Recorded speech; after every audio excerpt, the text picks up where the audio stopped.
Big boss मराठीच्या 5व्या पर्वामुळे घराघरात पोचलेली कोकण कन्या अंकिता प्रभू वालावालकर सोशल मीडियावर खूप सक्रिय असते. नेहमीच आपल्या व्यावसायिक आणि वैयक्तिक आयुष्याबाबत पोस्ट करत असते. तसेच आजूबाजूच्या घडामोडींवर परखड भाष्य करत असते. लवकरच अंकिता बोल्यावर चढणार आहे. त्यामुळे सध्या ती जोरदार लग्नाची तयारी करताना दिसत असून अनेकांना निमंत्रण देताना पाहायला मिळत आहे. काही दिवसांपूर्वी अंकिताने मनसे अध्यक्ष राज ठाकरे यांना लग्नाचं निमंत्रण दिलं. यासाठी अंकिता होणारा नवरा कुणाल भगतसह राज ठाकरे यांच्या निवासस्थानी शिवतीर्थावर गेली होती. त्यानंतर स्वामी समर्थांच्या दर्शनासाठी ती अक्कलकोटला गेली होती.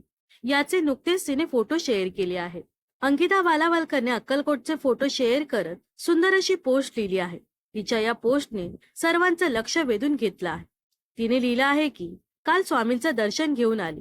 मनात खूप गोष्टी होत्या. सतत वाटायचं की खोटं बोलणाऱ्यांबरोबर चांगलं का होतं, आपण खरं वागून चुकीचं का वाटतो, आपल्याला मुद्दाम चुकीचं का दाखवलं गेलं.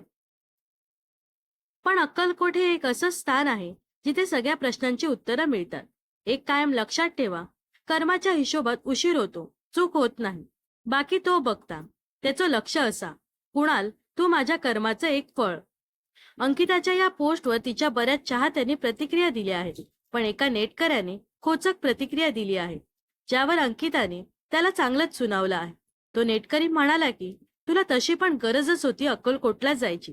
यावर अंकिताने प्रत्युत्तर देत म्हणाली की तुमच्यातल्या नकारात्मकतेला स्वामी सकारात्मकतेने बदलून तुमच्या कुटुंबाचं भलं करू देत. श्री स्वामी समर्थ. तर अंकिता वालावलकरच्या पोस्ट बद्दल तुम्हाला काय वाटतंय नक्कीच कमेंट्स मध्ये सांगा. व अशाच मनोरंजन विश्वातील ताज्या घडामोडी जाणून घेण्यासाठी नक्कीच आपल्या चॅनलला सबस्क्राईब आणि फॉलो करायला विसरू नका.